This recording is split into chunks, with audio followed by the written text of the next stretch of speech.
এই হলো deadline communications private limited. আপনারা দেখছেন এক্সপ্রেস নিউজ, খবর নেয়, খবর দেয়।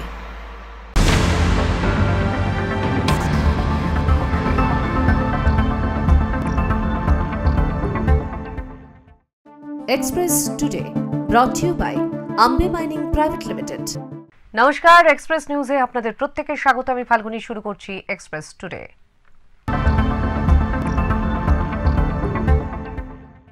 নিম্নচাপের জেরে অতিরিক্ত বৃষ্টি আর ডিভিসির ছাড়া জল, এই দুই মিলেই দুর্যোগ বাড়াচ্ছে।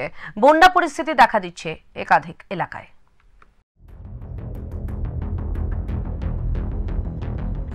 নিম্নচাপের জেরে সৃষ্ট প্রবল বৃষ্টির কারণে জলস্তর বৃদ্ধির ফলে ডিভিসি কর্তৃপক্ষ মাইথন ও পাঞ্চেত জলাধার থেকে জল ছাড়তে শুরু করেছে।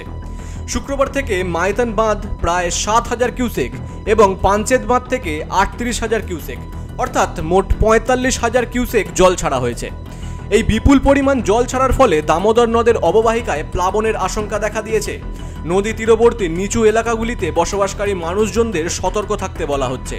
স্থানীয় প্রশাসন ইতিমধ্যেই পরিস্থিতির উপর নজর রাখছেন এবং যে কোনো জরুরি পরিস্থিতির মোকাবিলায় প্রস্তুত রয়েছে। ডিভিসির এই সিদ্ধান্তে আসানসোল সহ দামোদর অববাহিকার বিস্তীর্ণ এলাকায় বন্যা পরিস্থিতি তৈরি হতে পারে বলেও আশঙ্কা করা হচ্ছে। টানা নিম্নচাপের বৃষ্টি এবং ডিভিসির ছাড়া জলে আরামবাগ মহকুমা জুড়ে ভয়াবহ বন্যা পরিস্থিতি তৈরি হয়েছে। এর জেরে কামারপুকুর বন্দনগঞ্জ রাজ্য সড়ক সম্পূর্ণরূপে জলমগ্ন হয়ে পড়েছে। এটি হুগলির সঙ্গে পশ্চিম মেদিনীপুরের গড়বেতার সংযোগকারী প্রধান সড়ক। গোঘাটের সাতবেরিয়া এলাকায় নদের জল উপচে মূল রাস্তার উপর দিয়ে প্রবল বেগে বইছে। ঝুঁকি নিয়ে যান চলাচল হচ্ছিল, কিন্তু বর্তমানে জলস্তর আরও বৃদ্ধি পাওয়ায় পুলিশ প্রশাসনের তরফে রাস্তা ব্যারিকেড করে দেওয়া হয়েছে। ফলে এই মুহূর্তে যান চলাচল সম্পূর্ণ বন্ধ হয়ে গেছে। এর জেরে হুগলির কামারপুকুরের সঙ্গে পশ্চিম মেদিনীপুরের যোগাযোগ সম্পূর্ণরূপে বিচ্ছিন্ন হয়ে পড়েছে। জল অতিরিক্ত প্রবাহিত হয়ে রাস্তার উপর দিয়ে প্রবাহিত হচ্ছে। তো এই জন্যে আমরা প্রশাসনিকভাবে ব্লক প্রশাসনের পক্ষ থেকে এবং পঞ্চায়েত প্রশাসনের পক্ষ থেকে আমরা অলরেডি সিভিল ডিফেন্সের যারা রয়েছে তাদের ওখানেতে ডিপ্লয়েড করা হয়েছে। থানার পক্ষ থেকেও ওসি গোঘাটের নেতৃত্বে এবং তৎপরতায় ওখানেতে পুলিশ প্রশাসনের আধিকারিকরাও রয়েছেন কড়া প্রহরাতে, এবং যে অংশটা দিয়ে জল প্রবাহিত হচ্ছে তার দুটো সাইডকে আমরা ব্যারিকেড করে দিয়েছি এবং মানুষকে সচেতন করছি। আমরা নিজেরাও ছিলাম সেখানেতে, যাতে কোনোভাবেই ঝুঁকিপূর্ণ পারাপার কেউ না করেন। যেভাবে জল বাড়ছে তাতে রাতের দিকে আশেপাশের গ্রাম ও নিচু এলাকাগুলোতে প্লাবিত হওয়ার প্রবল সম্ভাবনা দেখা দিয়েছে। স্থানীয় প্রশাসন পরিস্থিতি মোকাবেলায় সজাগ রয়েছে এবং সাধারণ মানুষকে সতর্ক থাকতেও বলা হচ্ছে। Bureau report, express news.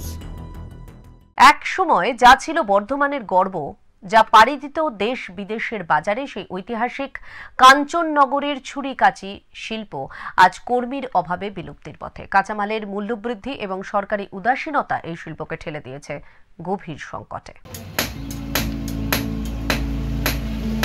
বর্ধমানের কাঞ্চননগর একসময় পরিচিত ছিল ভারতের শেফিল্ডস নামে।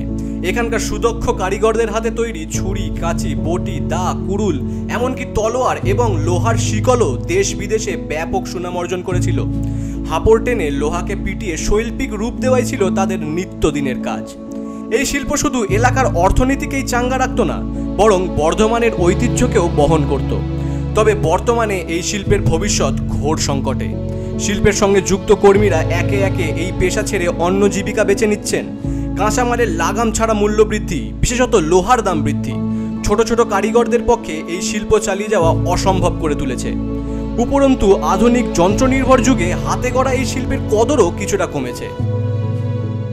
সব কাজে আসতে চাইছে না, এর কঠোর পরিশ্রম, এই জন্য কেউ আমাদের ছেলেরাও কেউ শিখছে না, সব অন্য কাজ শিখছে এবং অন্য লোকও তো শিখছেই না। আমাদের ছেলেমেয়েরাও থাকছে না। এই আটারি, কুড়ুল, বটি, কোদাল, কাস্তে, এইসব টাংনা, এইসব আমরা মেরামতি করি, নতুন কিনে আনে ধার করে দিই, বাঁট লাগিয়ে দিই। হ্যাঁ, কোদাল নতুন তৈরি করি, বটি তৈরি করি। অনেক শিল্পী এখন দিনের বেলায় অন্য কাজ করে, বিকেলে বা ফাঁকা সময় এই পেশায় যুক্ত হচ্ছেন। তাদের চোখে মুখে এখন একটাই প্রশ্ন, তাদের পূর্বপুরুষদের এই শিল্প কি এভাবেই হারিয়ে যাবে? সরকারি অনুদান, প্রশিক্ষণের ব্যবস্থা এবং কাঁচামাল প্রাপ্তিতে সাহায্য করলে হয়তো এই ঐতিহাসিক শিল্পকে বাঁচানো সম্ভব হবে। অন্যথায় ইতিহাসের পাতায় উজ্জ্বল থাকা বর্ধমানের এই ঐতিহ্যবাহী ছুরিকাচি শুধু স্মৃতির পাতাতেই রয়ে যাবে। পূর্ব বর্ধমান থেকে সঞ্জিত কুড়ির রিপোর্ট, এক্সপ্রেস নিউজ।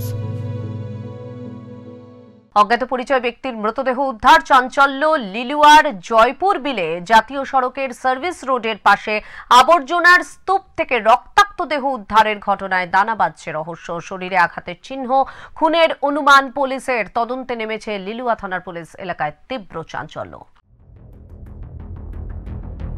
হাওড়ার লিলুয়ার জয়পুর বিলে 16 নম্বর জাতীয় সড়কের সার্ভিস রোডের পাশ থেকে উদ্ধার হলো এক অজ্ঞাত পরিচয় ব্যক্তির মৃতদেহ।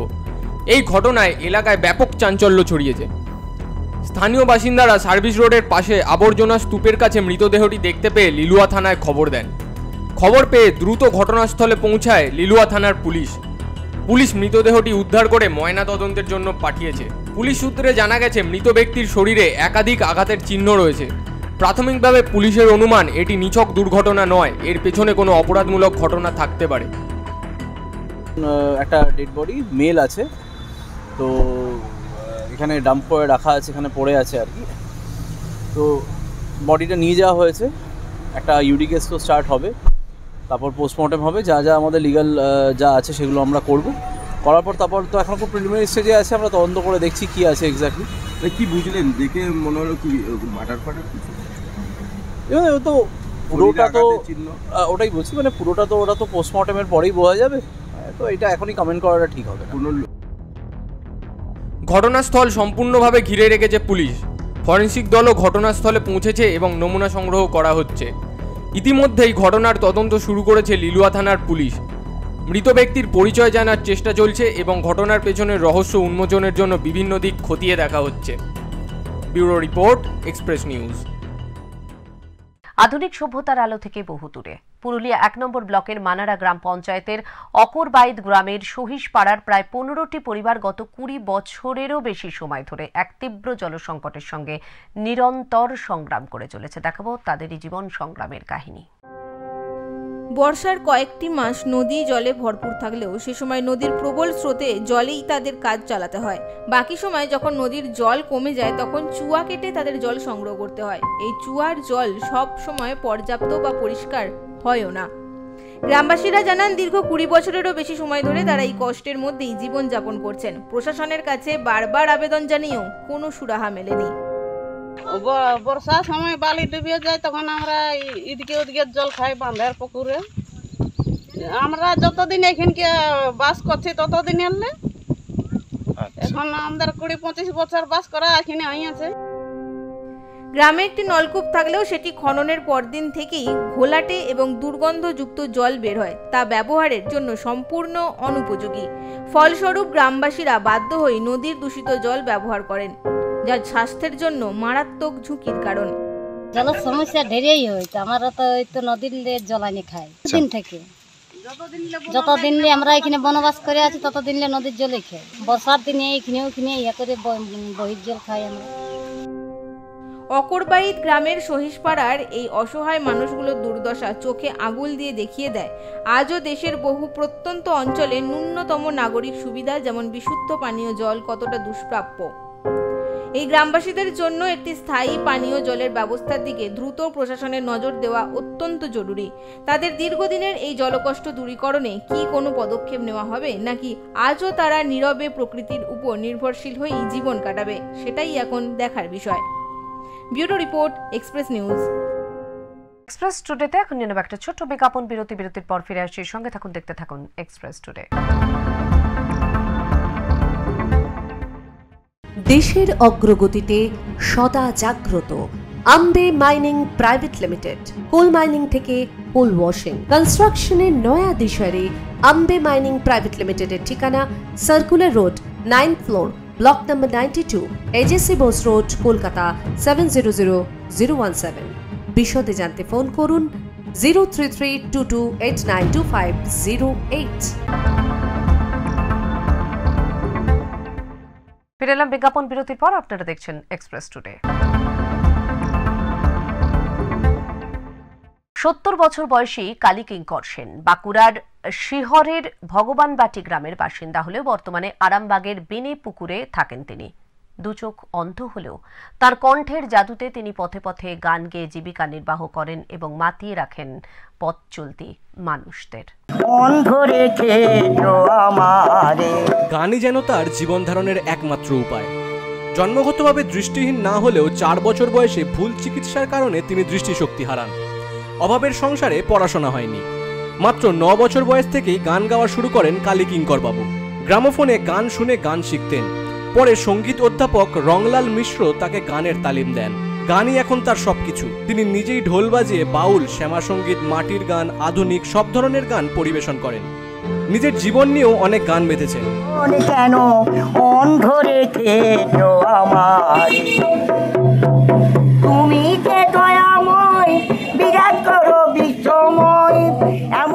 বেশিরভাগ রবীন্দ্রসঙ্গীত, নজরুল গীতি আর লোকগীতি, তার মাঝখানে এখন এই ছবির গান আধুনিক। তবে রবীন্দ্রসঙ্গীতটা আমি খুব ভালো গাই বা আমার মন থেকে খুব ভালো লাগে। অবশ্যই অন্য কিছু নয়, আমার টাকা পয়সা আর্থিক দিকে সাহায্য না করলে চলবে, খালি আমার ভরণ পোষণের রিস্কটা নিলেও যদি সেরকম সুবিধে পাই যে আমি এই জায়গায় গিয়ে শিখবো বা এরকম গিয়ে দেখাবো, অবশ্যই ইচ্ছে আছে আমার। স্থানীয়দের মতে এত প্রতিভাবান মানুষকে সরকারের এগিয়ে নিয়ে আসা উচিত। তারা মনে করেন সরকারি সহযোগিতা পেলে কালীকিঙ্কর বাবু অনেক বড় জায়গায় যেতে পারবেন। সরকারি 1000 টাকা ভাতা ছাড়া আর কিছু সাহায্যই তিনি পাননি। কালীকিঙ্কর বাবু সরকারের কাছে আবেদন জানিয়েছেন তার ভরণ পোষণের দায়িত্ব এবং একটি বাস্তু ঘর করে দিলেই তিনি বাকি জীবনটা নিশ্চিন্তে গান গেয়ে কাটিয়ে দিতে পারবেন। আরামবাগ থেকে পিন্টু লাগার রিপোর্ট, এক্সপ্রেস নিউজ। বেহাল রাস্তার করুণ ছবি মালদায়। শিক্ষক শিক্ষিকাদের টোটো উল্টে যাওয়ায় প্রকাশ্যে এলো উন্নয়নের বেআব্রু ছবি। প্রশাসনের উদাসীনতা আর জনপ্রতিনিধিদের নিষ্ক্রিয়তা নিয়ে প্রশ্ন তুলছেন স্থানীয়রা। মালদা হরিশ্চন্দ্রপুরের শহীদ মোড় থেকে বারদুয়ারি পর্যন্ত 3 কিলোমিটার রাস্তার বেহাল দশা আবারও সামনে এলো। স্কুল থেকে ফেরার পথে এই খানাখন্দে ভরা রাস্তাতেই শিক্ষক শিক্ষিকাদের একটি টোটো উল্টে যায়। 5 জন শিক্ষক শিক্ষিকা গুরুতর আহত হয়েছেন, যার মধ্যে একজনের মাথায় চোট লেগেছে। এই ঘটনার ভিডিও সামাজিক মাধ্যমে ভাইরাল হতেই প্রশাসন ও জনপ্রতিনিধিদের ভূমিকা নিয়ে তীব্র ক্ষোভ সৃষ্টি হয়েছে। এই গুরুত্বপূর্ণ রাস্তাটি দিয়ে প্রতিদিন অসংখ্য মানুষ, স্কুলের ছাত্রছাত্রী, শিক্ষক শিক্ষিকা এবং সরকারি আধিকারিকেরা যাতায়াত করেন। অথচ বছরের পর বছর রাস্তাটির সংস্কার হয়নি। বৃষ্টিতে বড় বড় গর্তে জল জমে রাস্তা জলাশয়ে পরিণত হয়েছে, যা প্রতিনিয়ত দুর্ঘটনার কারণ। ব্যাপারটা হচ্ছে কি, আমাদের স্কুল যাওয়ার পথের অবস্থা, যা রাস্তার যা অবস্থা, তাতে হওয়াটা খুব স্বাভাবিক ব্যাপার। প্রতিদিনই আমাদের যেতে আসতে ভয় লাগে। তো আমরা 5 জন ছিলাম টোটোতে। টোটোটি একদম পুকুর হয়ে গেছে, ভেঙে সেই জলের মধ্যে পাল্টি খেয়ে যায়। আমি এবং আরেকজন ম্যাডাম, আমার হাতে লেগেছে, হাতে পায়ে কাঁধে লেগেছে। ওই ম্যাডামের মাথায় চোট পেয়েছে, ওনাকে আজকে সিটি স্ক্যান করতে নিয়ে যাওয়া হয়েছে। আহত শিক্ষক শিক্ষিকারা প্রশাসনের উদাসীনতার অভিযোগ তুলে দ্রুত রাস্তা সংস্কারের দাবি জানিয়েছেন। বিজেপির অভিযোগ, এটি তৃণমূল সরকারের উন্নয়নের বেহাল দশারই প্রমাণ। বর্ষায় মানুষের ভোগান্তি বাড়ছে, যা তাদের উন্নয়নের নমুনা। বিডিও সাহেব পাশে, ব্লক অফিস পাশে, সেই জায়গায় একটা টোটো যাচ্ছিল। টোটোর মধ্যে শিক্ষকরা ছিলেন, 5 জন শিক্ষক। সেই টোটোটা পাল্টিকে 5 জন শিক্ষকই আহত হয়েছে। এতদিন ধরে তো হরিশ্চন্দ্রপুরের মানুষ দোষারোপ করতেন যে রাস্তার বেহাল অবস্থা। হরিশ্চন্দ্রপুরের মানুষ, বারদুয়ারির মানুষরা অভিযোগ জানাচ্ছিলেন যে রাস্তাটা বেহাল অবস্থা আছে। এখন তো শিক্ষকরাও অভিযোগ জানাচ্ছেন যে পশ্চিমবঙ্গের কি হবে এরকম দুরবস্থা রাস্তাঘাটে। যদিও স্থানীয় বিধায়ক ও রাজ্যের প্রতিমন্ত্রী তাজমুল হোসেন জানিয়েছেন এই রাস্তা সংস্কারের জন্য বিধানসভায় দাবি তোলা হয়েছিল এবং টেন্ডার প্রক্রিয়া সম্পন্ন হয়েছে।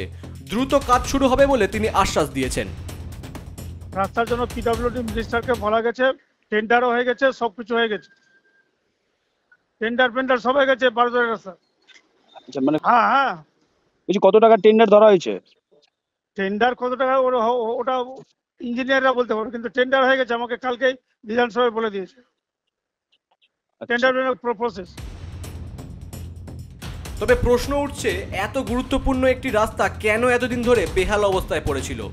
কেন আধিকারিক ও জনপ্রতিনিধিরা সময় মতো পদক্ষেপ নেননি?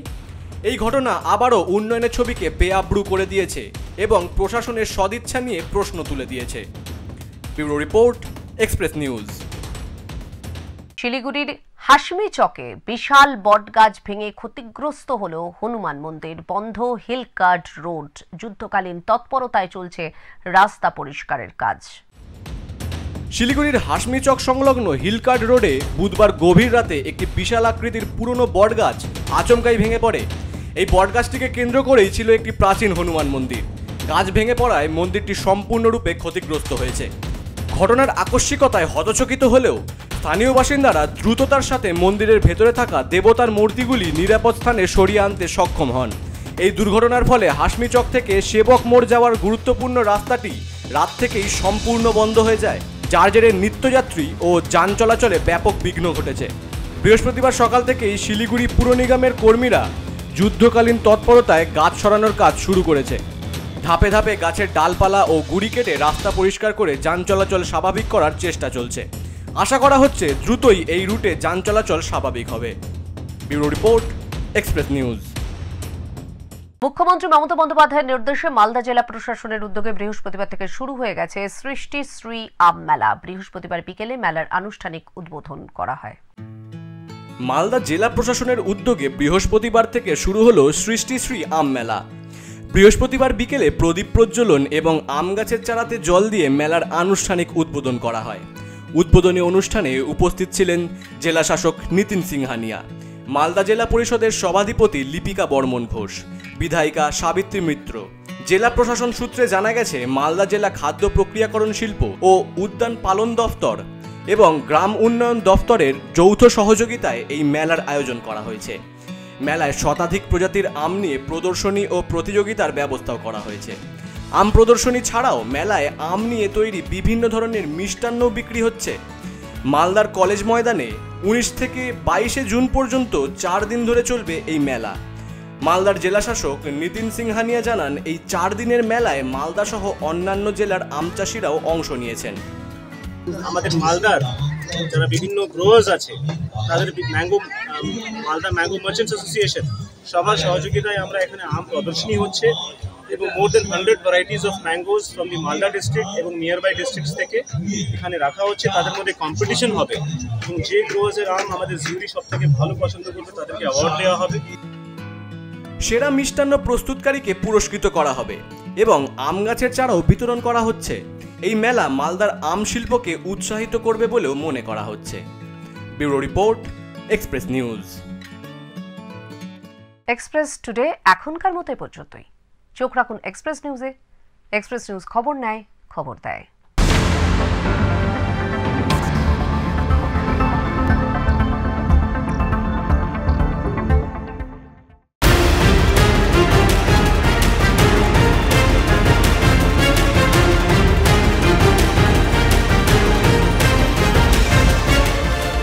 এই হলো ডেডলাইন কমিউনিকেশনস প্রাইভেট লিমিটেড।